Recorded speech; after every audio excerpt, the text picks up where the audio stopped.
Hello hello hello, welcome to this video. दोस्तों, जिस तरह एक लाइन चार्ट, बार चार्ट और दूसरे चार्ट इम्पोर्टेंट होते हैं, उतने ही इम्पोर्टेंट हमारे मैप चार्ट होते हैं। और कुछ कुछ जगह तो वो सबसे ज़्यादा इम्पोर्टेंट होते हैं। हमें मैप चार्ट किस समय लगेगा? ऑफ कोर्स जब हम मैप पे कुछ प्लॉट कर रहे हो। पर वो चीज़ें तो हम बार प्लॉट पे भी कर सकते हैं। पर हम मैप प्लॉट इसलिए करते हैं ताकि हमें पूरा होलिस्टिक व्यू मिल सके। फॉर एग्जांपल, अगर एक सिटी का हमें विजुअलाइजेशन करना है और ये देखना है कि किस जगह सेल्स ज़्यादा हुए हैं, किस जगह सेल्स कम हुए हैं, तो हमें एक लुक में समझ में आ जाएगा। तो इसी कारण से हम एक मैप चार्ट यूज़ करते हैं। तो चलो देखते हैं इसे बनाते कैसे।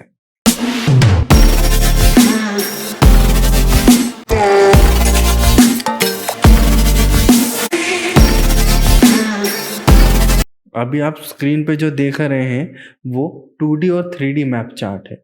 2D राइट पे है और 3D लेफ्ट पे। 2D और 3D एक ही डेटा सोर्स से लिए हैं, जो कि है सैन फ्रांसिस्को में कितने पेड़ लगे हुए हैं, कहाँ-कहाँ पेड़ लगे हुए हैं। तो इसको देखें तो हमें एक बार में, अगर 2D पे ध्यान दें तो हमें एक बार में समझ में आ रहा है कि किस जगह पेड़ लगे हैं, किस जगह खाली है। फॉर एग्जाम्पल, इस जगह खाली है और यहाँ पर खाली है, यहाँ बीच-बीच में थोड़ा-थोड़ा खाली है, नीचे खाली है और साइड में खाली है। तो हमें एक बार में समझ में आ रहा है। अगर हम इसी चीज़ को अगर बाहर या किसी और से बता रहे होते हैं, तो हमें इतने सारे डेटा पॉइंट्स मिलते हैं, कुछ क्लब भी होते हैं, हो सकता है पिन कोड से क्लब लो, पर बहुत सारा डेटा मिलता, स्क्रॉल करना पड़ता और बहुत कुछ होता। पर क्योंकि मैप है, तो हमें एक बार में समझ में आ रहा है। ठीक है? तो अब देखते हैं इसको बनाते कैसे। बनाने के लिए मैं टैब्लू पे जा रहा हूँ। टैब्लू पे ऑलरेडी मैंने एक डेटा सोर्स डाल रखा है। अगर आपको ये डेटा सोर्स चाहिए तो कमेंट करो, मैं आपको ये डेटा सोर्स दे दूँगा। तो सबसे पहले हमें 2D बनाना है। यहाँ पर 2D मैंने नाम लिख रखा है। तो 2D को सिलेक्ट कर रहा हूँ और स्पीशीज़ को सिलेक्ट कर रहा हूँ। साथ-साथ मैं शो पी में जाके मैं इसे क्लिक करूँगा। को मैं स्पीशीज़ को डाल रहा हूँ कलर में।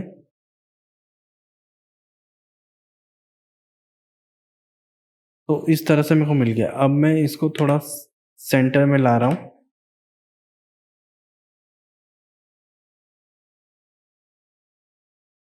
साथ-साथ मैं ट्री आईडी को भी पुल कर रहा हूँ, क्योंकि हर एक ट्री का अपना-अपना आईडी होता है, तो उस हिसाब से ऐड ऑन।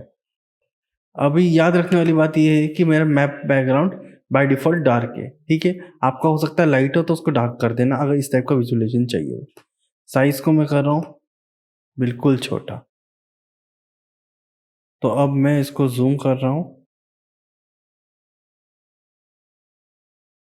मैं इसको थोड़ा नीचे ले आऊँगा। तो ये मेरा बन गया 2D ग्राफ। अब मैं डैशबोर्ड पे आ रहा हूँ। तो डैशबोर्ड पे करने से पहले मैं साइज़ को ऑटोमेटिक कर रहा हूँ और 2D को पुल कर रहा हूँ।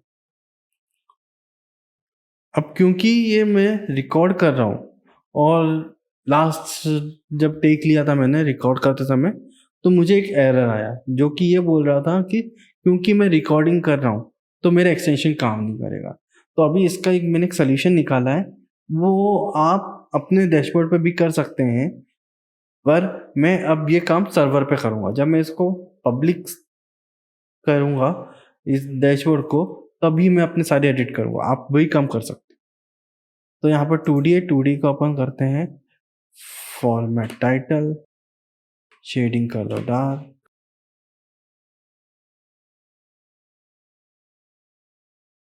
सेंटर कलर कर दो येलो। इसमें मैं नाम दे रहा हूँ ITC बोल्ड साइज 20। ओके, ये मेरा हो गया 2D। मैं इसमें हाइड एंड ऑल चाहिए। तो ये मैंने अपनी 2D बना दिया। अब मैं इसको जा रहा हूँ पब्लिश करने, पब्लिश वर्कबुक। ओके, तो क्योंकि ये मेरा लाइव कनेक्शन है तो मैं कनेक्शन को कर देता हूँ एक्सट्रैक्ट, या मैंने किया एक्सट्रैक्ट।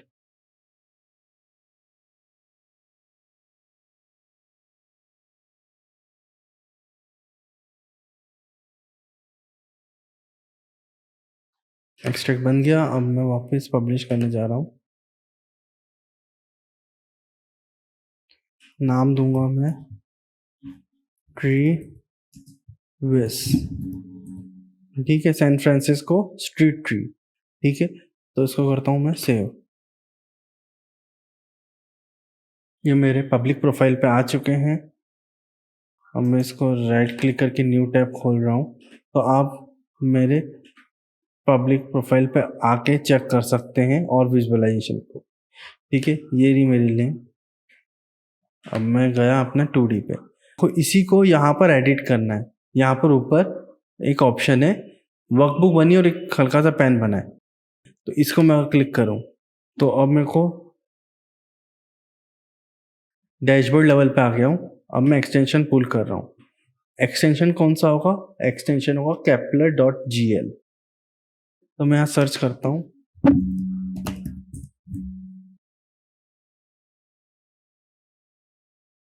Add to dashboard. अभी एक चीज जो मैं बता दूं वो ये है कि जो मैं बोल रहा था कि टैब्लू डेस्कटॉप पे होगा तो भी वो मैक ओनली पे होगा, ठीक है। भले मैं रिकॉर्ड कर रहा हूँ, पर रिकॉर्ड करने से पहले जब मैंने खुद ने भी ट्राई किया था, तो मेरे पास तो विंडोज़ है, तो उस समय मैंने जब एक्सटेंशन पुल किया था तब मेरा एक्सटेंशन पुल हो गया था, कॉन्फ़िगर हो गया, सब हो गया था, पर जब पब्लिश करा तभी दिखा मुझे। तो मैं तो यही बोलता हूँ कि जब आप एक्सटेंशन, ये वाला एक्सटेंशन यूज़ कर रहे हो, तो इसको तो आप एक बार पब्लिश करो, एडिट करो, फिर वहाँ चेंज करो, ठीक है। अब कॉन्फ़िगर करेंगे और मेरा शीट का नाम 2D है, तो मैं शीट सेलेक्ट कर,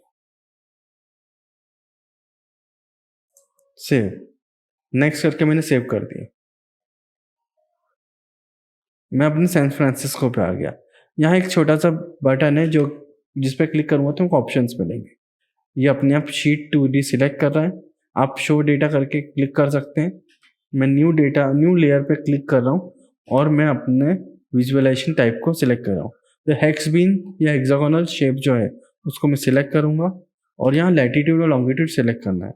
तो लैटिट्यूड के लिए लैटिट्यूड, लॉन्गिट्यूड के लिए लॉन्गिट्यूड, और यह मेरा हेक्स स्ट्रक्चर बन गया।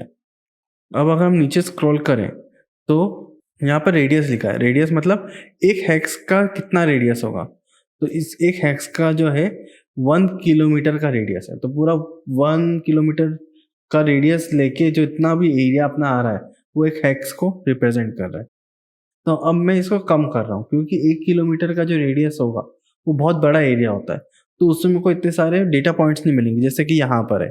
तो अब मैं इसको चेंज करके कर देता हूँ 0.1, और जैसे एंटर करूँगा तो वो बहुत सारे सारे छोटे छोटे पॉइंट्स मिल रहे हैं, ठीक है। साथ साथ मैं हाइट भी डिफाइन करता हूँ। हाइट मतलब जितने ज़्यादा पॉइंट्स होंगे उतनी ऊंची ऊंची बिल्डिंग्स, ठीक है। तो अब मैं हाइट इसको कर देता हूँ 30, ठीक है, और इसको वापस मैं बंद कर रहा हूँ। तो अभी तो मेरे को 3D स्ट्रक्चर नहीं दिख रहा। 3D के लिए मेरे को यहाँ पर एक ऑप्शन है 3D मैप, उस पर जैसे क्लिक करूँगा तो मेरे को एक 3D स्ट्रक्चर मिल गया, और मैं अब जूम करूँ तो इस तरह से मेरा 3D मैप रेडी हो जाता है। अगर हमें वैलिडेट करना हो कि ये विजुअलाइजेशन सेम है कि नहीं, तो मैं इसको 2D को हटा रहा हूँ। यहाँ पर क्लिक करके हाइट को मैं 1 कर देता हूँ और एंटर। रेडियस को भी ऐसा करो, मैं 0.05 कर दो, और छोटा, तो और पॉइंट्स मिल जाएंगे, ठीक है। अब मैंने इसको हटाया तो इस तरह से मेरे को मेरा स्ट्रक्चर मिल रहा है। जहाँ पर मेरे को इस एरिया में खाली है तो यहाँ खाली है, गोल्डन गेट पार्क जो है मेरा वो खाली है, तो ये खाली है, लेफ्ट में खाली है, यहाँ खाली है, तो लेफ्ट में खाली है, और यहाँ खाली है। तो एक तरह से मेरे को सिमिलर मिल रहा है। अब अपने को 3D में करना है तो इसको 3D में किया तो इस तरह से बन रहा है। और मैं हाइट अब दे दूंगा थोड़ी, 30 भी नहीं देता हूँ, मैं 15 देता हूँ, ठीक है। तो उससे ये होगा कि मेरे को बीच बीच की खाली एरिया भी दिखेगा जो ये यहाँ है, इधर है, ठीक है।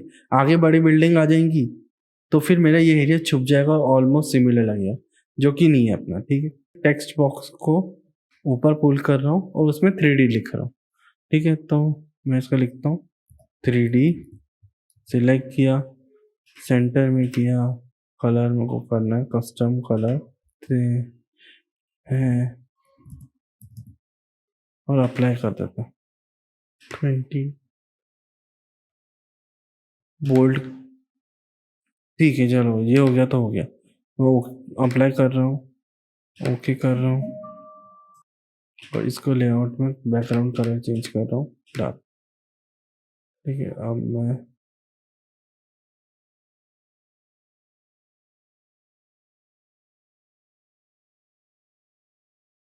ठीक है, तो मैंने ये कर दिया।